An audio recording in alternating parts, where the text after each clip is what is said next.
ಸ್ನೇಹಿತರೆ, ನಾವೆಲ್ಲ ಕನಕ ದಸರಾ ಬಗ್ಗೆ ನೆನಪಿಸಿಕೊಳ್ಳುವುದು ವರ್ಷಕ್ಕೆ ಒಮ್ಮೆ ಮಾತ್ರ ಬರುವ ಕನಕ ದಸರಾ ಜಯಂತಿಯಂದು. ಆದರೆ ನಿಜವಾಗಲೂ ಕನಕದಾಸರು ಯಾರು? ಅವರಿಗೆ ಏಕೆ ಕನಕದಾಸ ಅಂತ ಹೆಸರು ಬಂತು? ಕೈಯಲ್ಲಿ ಖಡ್ಗ ಹಿಡಿಯಬೇಕಿದ್ದರೂ ತಂಬೂರಿಯನ್ನು ಹಿಡಿದು ಊರೆಲ್ಲ ಸುತ್ತಿದ್ದು ಏಕೆ? ಹಾಗೆ ಉಡುಪಿ ಶ್ರೀಕೃಷ್ಣನು ಗೋಡೆಯನ್ನು ಹೊಡೆದು ದರ್ಶನ ಕೊಟ್ಟಿದ್ದು ಹೇಗೆ? ಈ ರೀತಿ ನೀವೆಂದು ಕೇಳಿರದ ಕನಕದಾಸರ ಪೂರ್ಣ ಚರಿತ್ರೆಯನ್ನು ಇಂದಿನ ಸಂಚಿಕೆಯಲ್ಲಿ ನಾವು ತಿಳಿದುಕೊಳ್ಳೋಣ. ಗೆಳೆಯರೆ, ನೀವಿನ್ನು ನಮ್ಮ ಚಾನೆಲ್ಗೆ ಸಬ್ಸ್ಕ್ರೈಬ್ ಮಾಡದಿದ್ದರೆ ಈಗಲೇ ಸಬ್ಸ್ಕ್ರೈಬ್ ಮಾಡಿ, ಬೆಲ್ ಐಕನ್ ಅನ್ನು ಪ್ರೆಸ್ ಮಾಡಿ.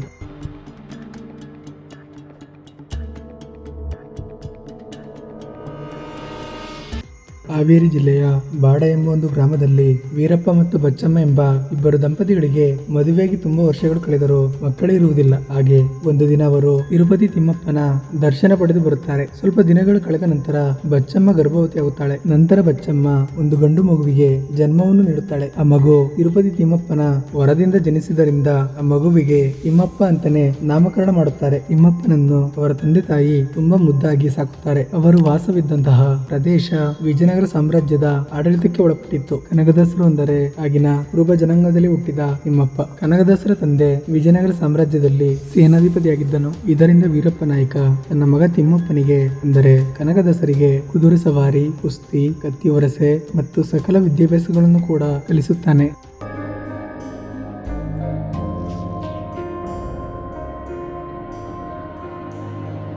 ಒಂದು ದಿನ ಊರಿನ ಹುಡುಗರೆಲ್ಲ ಸೇರಿ ಒಂದು ಮರದ ಕೆಳಗಡೆ ಶ್ರೀಕೃಷ್ಣನ ಭಜನೆಯನ್ನು ಮಾಡುತ್ತಿರುತ್ತಾರೆ. ಆಗ ಇದ್ದಕ್ಕಿದ್ದಂತೆ ಒಂದು ಸರ್ಪ ಬರುತ್ತದೆ. ಅದನ್ನು ನೋಡಿ ಅಲ್ಲಿದ್ದ ಹುಡುಗರೆಲ್ಲ ತಮ್ಮ ಮನೆಗೆ ಓಡಿ ಹೋಗುತ್ತಾರೆ. ಆದರೆ ತಿಮ್ಮಪ್ಪ ಮಾತ್ರ ಹಾಗೆ ಕುಳಿತಿರುತ್ತಾನೆ. ಸ್ವಲ್ಪ ಸಮಯದ ನಂತರ ಆ ಸರ್ಪವು ಹೋಗುತ್ತದೆ. ಆಗ ಹುಡುಗರೆಲ್ಲ ಬಂದು, ನಿನಗೆ ಭಯ ಆಗಲಿಲ್ಲವಾ ಅಂತ ಕೇಳುತ್ತಾರೆ. ಆಗ ತಿಮ್ಮಪ್ಪನು, ನನಗೆ ದೇವರ ಮೂರ್ತಿ ಬಿಟ್ಟು ಬೇರೆ ಏನು ಕಾಣಿಸಲಿಲ್ಲ ಅಂತ ಹೇಳುತ್ತಾನೆ. ತಿಮ್ಮಪ್ಪನಿಗೆ 13ನೇ ವಯಸ್ಸು ಆದಾಗ ಅವರ ತಂದೆ ತೀರಿ ಹೋಗುತ್ತಾರೆ. ಇದೇ ಸರಿಯಾದ ಸಮಯ ಅಂತ ಇವರ ವೈರಿ ಮಾರನಾಯಕನು ವಿಜಯನಗರ ಅರಸರಿಗೆ ಸುಳ್ಳು ದೂರುಗಳನ್ನು ಹೇಳಿ ಅವರ ಅಧಿಕಾರವನ್ನು ಕಸಿದುಕೊಳ್ಳುತ್ತಾನೆ. ನಂತರ ತಿಮ್ಮಪ್ಪ ಮತ್ತು ಅವನ ತಾಯಿ ಕಾಗಿನೆಲೆಗೆ ಬಂದು ಜೀವನ ನಡೆಸುತ್ತಾರೆ.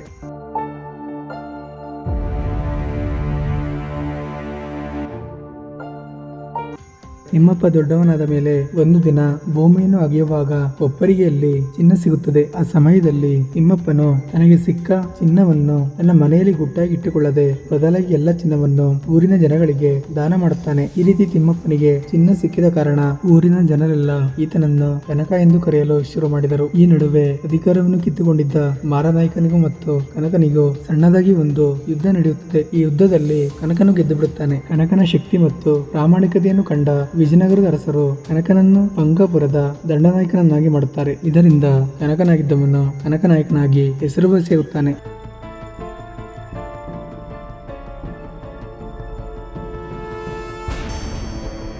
ಇದೇ ಸಮಯದಲ್ಲಿ ಕನಕನ ತಾಯಿ ಬಚ್ಚಮ್ಮ ತನ್ನ ಮಗನಿಗೆ ಶ್ರೀಮಂತ ಮನೆತನದಿಂದ ಒಂದು ಹುಡುಗಿಯನ್ನು ತಂದು ಮದುವೆ ಮಾಡುತ್ತಾಳೆ. ಹೀಗೆ ಕನಕನಾಯಕನ ಸಂಸಾರ ತುಂಬಾ ಸುಖ ಸಂತೋಷಗಳಿಂದ ಕೂಡಿತ್ತು. ಹೀಗಿರುವಾಗ ಕನಕನಾಯಕನ ತಾಯಿ ಬಚ್ಚಮ್ಮ ತೀರಿ ಹೋಗುತ್ತಾಳೆ. ತಾಯಿಯ ಅಗಲಿಕೆಯಿಂದ ಕನಕನಾಯಕನು ತುಂಬಾ ದುಃಖವನ್ನು ಅನುಭವಿಸುತ್ತಾನೆ. ಇದಿಷ್ಟಲ್ಲದೆ ತಾಯಿಯ ಮರಣ ನಂತರ ಕೆಲವೇ ದಿನಗಳಲ್ಲಿ ಕನಕನಾಯಕನ ಮಡದಿ ಕೂಡ ಮರಣ ಹೊಂದುತ್ತಾಳೆ. ಇದರಿಂದ ಒಂಟಿತನ ಇವನನ್ನು ಕಾಡುತ್ತೆ. ಹೀಗಿರುವಾಗ ಕನಕನಾಯಕನ ಕನಸಿನಲ್ಲಿ ಆದಿಕೇಶ್ವರ ಸ್ವಾಮಿ ಬಂದು, ಏ ಕನಕ, ನೀನು ನನ್ನ ದಾಸನಾಗುವಿಯಾ ಎಂದು ಕೇಳಿದನು. ದಂಡನಾಯಕನಾಗಿರುವ ನಾನು ನಿನ್ನ ದಾಸನಾಗಿ ಭಿಕ್ಷೆ ಬೇಡಬೇಕೆ ಎಂದು ಅಪಹಾಸ್ಯ ಮಾಡುತ್ತಾನೆ. ಆದರೆ ನಂತರ ನಡೆದ ಕೆಲವು ಘಟನೆಗಳು ಕನಕನಾಯಕನ ಕಣ್ಣು ತೆರೆದಿತ್ತು. ಆ ಸಮಯದಲ್ಲಿ ಸ್ವಾಮಿ ಆದಿಕೇಶ್ವರನ ಆಜ್ಞೆಯನ್ನು ತಿರಸ್ಕರಿಸದೆ ಒಪ್ಪಿಕೊಂಡರು. ಅಂದಿನಿಂದ ಕನಕನಾಯಕರಾದವರು ಕನಕದಾಸರಾದರು. ಕೈಯಲ್ಲಿ ಖಡ್ಗವನ್ನು ಹಿಡಿದಿದ್ದವರು ಭಕ್ತಿಯ ತಂಬೋರಿ ತಾಳವನ್ನು ಹಿಡಿದು ಭಿಕ್ಷೆ ಜೋಳಿಗೆ ಕಟ್ಟಿಕೊಂಡಿದ್ದರು.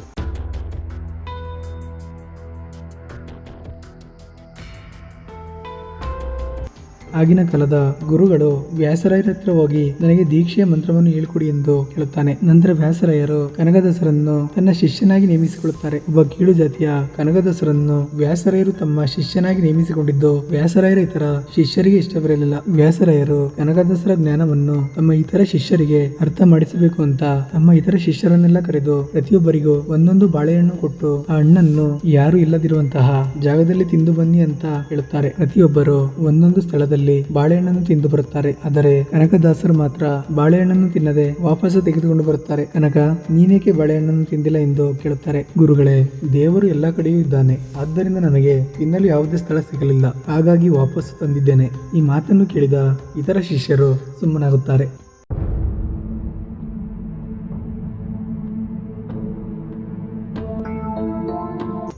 ನಂತರ ಮತ್ತೊಂದು ದಿನ ವ್ಯಾಸರಾಯರು ತಮ್ಮ ಶಿಷ್ಯರನ್ನೆಲ್ಲ ಕರೆಸಿ ನಿಮ್ಮಲ್ಲಿ ಯಾರು ವೈಕುಂಠಕ್ಕೆ ಹೋಗುತ್ತೀರಾ ಅಂತ ಕೇಳುತ್ತಾರೆ. ಆಗ ಪ್ರತಿಯೊಬ್ಬರು ಒಂದೊಂದು ರೀತಿಯಲ್ಲಿ ಉತ್ತರವನ್ನು ಕೊಡುತ್ತಾರೆ. ಅವರು ಕೊಟ್ಟಂತ ಉತ್ತರಗಳು ವ್ಯಾಸರಾಯರಿಗೆ ಒಪ್ಪಿಗೆ ಆಗುವುದಿಲ್ಲ. ಇದರಿಂದ ವ್ಯಾಸರಾಯರು ಸುಮ್ಮನೆ ಒಂದು ಕಡೆ ನಿಂತಿದ್ದ ಕನಕದಾಸರಿಗೆ ತಮ್ಮ ಶಿಷ್ಯರನ್ನು ತೋರಿಸಿ ಇವರಲ್ಲಿ ಯಾರಾದರೂ ವೈಕುಂಠಕ್ಕೆ ಹೋಗುತ್ತಾರಂತ ಪ್ರಶ್ನೆ ಮಾಡುತ್ತಾರೆ. ಆಗ ಕನಕದಾಸರು ಇವರಲ್ಲಿ ಯಾರು ಕೂಡ ವೈಕುಂಠಕ್ಕೆ ಹೋಗುವುದಿಲ್ಲ ಅಂತ ಹೇಳುತ್ತಾರೆ. ಇದರಿಂದ ಶಿಷ್ಯರೆಲ್ಲ ಕೋಪಗೊಂಡು ಇವನೊಬ್ಬ ಅಜ್ಞಾನಿ, ಅವಿವೇಕಿ ಎಂದು ಸಿಟ್ಟು ಮಾಡಿಕೊಳ್ಳುತ್ತಾರೆ. ವ್ಯಾಸರಾಯರಿಗೆ ಆಶ್ಚರ್ಯವಾಗಿ ಶಿಷ್ಯರನ್ನು ಸುಮ್ಮನೆ ಇರಿಸಿ ನಾನು ಹೋಗುತ್ತೇನೆ ಅಂತ ಪ್ರಶ್ನೆ ಮಾಡುತ್ತಾರೆ. ಆಗ ಕನಕದಾಸರು ನೀವು ಕೂಡ ಹೋಗುವುದಿಲ್ಲ ಅಂತ ಹೇಳುತ್ತಾರೆ. ಇದಕ್ಕೆ ಶಿಷ್ಯರೆಲ್ಲ ಇವನೊಬ್ಬ ದುರಂಕಾರಿ, ಗುರುಗಳನ್ನೇ ವೈಕುಂಠಕ್ಕೆ ಹೋಗುವುದಿಲ್ಲ ಅಂತ ಹೇಳುತ್ತಾನಲ್ಲ, ಇವನಿಗೆ ಎಷ್ಟು ಕೊಬ್ಬು ಅಂತ ತುಂಬಾ ಕೋಪ ಮಾಡಿಕೊಳ್ಳುತ್ತಾರೆ. ಕನಕ, ಹಾಗಾದರೆ ನೀನು ವೈಕುಂಠಕ್ಕೆ ಹೋಗಬಹುದೇ ಅಂತ ಗುರುಗಳು ಕೇಳುತ್ತಾರೆ. ಕನಕದಾಸರು ನಾನು ಹೋದರೆ ಹೋದೇನು ಅಂತ ಹೇಳುತ್ತಾರೆ. ಆಗ ಗುರುಗಳು ಅದು ಹೇಗೆ ಸ್ವಲ್ಪ ವಿವರಿಸಿ ಹೇಳು ಅಂತ ಹೇಳುತ್ತಾರೆ. ಆಗ ಕನಕದಾಸರು ನಾನು ಹೋದರೆ ಹೋದೇನು ಅಂದರೆ ನಾನು ಎಂಬ ಅಹಂಕಾರವನ್ನು ಮನುಷ್ಯ ತೊರೆದರೆ ಮಾತ್ರ ವೈಕುಂಠಕ್ಕೆ ಹೋಗಬಹುದು ಅಂತ ಹೇಳುತ್ತಾರೆ. ಇದನ್ನು ಕೇಳಿದ ಎಲ್ಲರಿಗೂ ಆಶ್ಚರ್ಯವಾಗುತ್ತದೆ. ಗುರುಗಳಾದಂತಹ ವ್ಯಾಸರಾಯರು ಕನಕದಾಸರನ್ನು ಆಡಿ ಹೊಗಳಿದರು.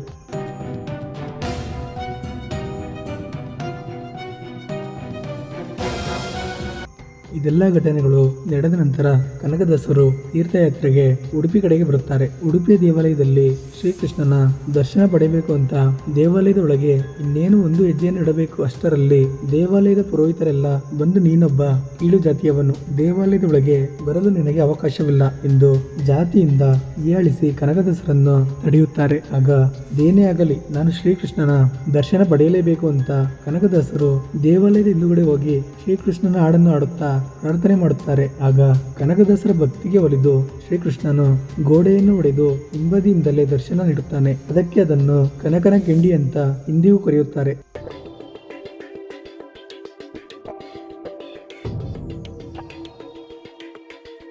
ನಂತರ ಕನಕದಾಸರು ಊರು ಸುತ್ತಿ ಅನೇಕ ಅವಮಾನಗಳನ್ನು, ಜಾತಿ ನಿಂದನೆಗಳನ್ನು ಅನುಭವಿಸಿ ಕೊನೆಗೆ ಆದಿಕೇಶವ ಸ್ವಾಮಿಯ ದೇವಾಲಯಕ್ಕೆ ಹೋಗಿ ಬಾಗಿಲು ಹಾಕಿಕೊಂಡು ಹೊರಗಡೆ ಬರಲೇ ಇಲ್ಲ ಎಂದು ಹೇಳುತ್ತಾರೆ. ಆಗ ಕನಕದಾಸರು ಏನಾದ್ರು ಅಂತ ಎಲ್ಲರೂ ಸೇರಿ ಬಲವಂತವಾಗಿ ಬಾಗಿಲನ್ನು ತೆರೆದಾಗ ಕನಕದಾಸರು ಅಲ್ಲಿ ಇರುವುದೇ ಇಲ್ಲ, ಬದಲಾಗಿ ಅವರ ಒಂದು ಚಿಕ್ಕದಾದ ಮೂರ್ತಿ ಮಾತ್ರ ಇರುತ್ತದೆ. ನಂತರ ಕನಕದಾಸರು ಆದಿಕೇಶವನಲ್ಲಿ ವಿಲೀನವಾದರು ಅಂತ ನಂಬಲಾಗಿದೆ. ಈ ರೀತಿ ಕನಕದಾಸರು ಹಲವಾರು ಜಾತಿ ನಿಂದನೆಗಳನ್ನು, ಸಂಕಷ್ಟಗಳನ್ನು ಅನುಭವಿಸಿ ಕೊನೆಗೆ ಯಾರಿಗೂ ತಿಳಿಯದಂತೆ ಕಣ್ಮರೆಯಾದರು.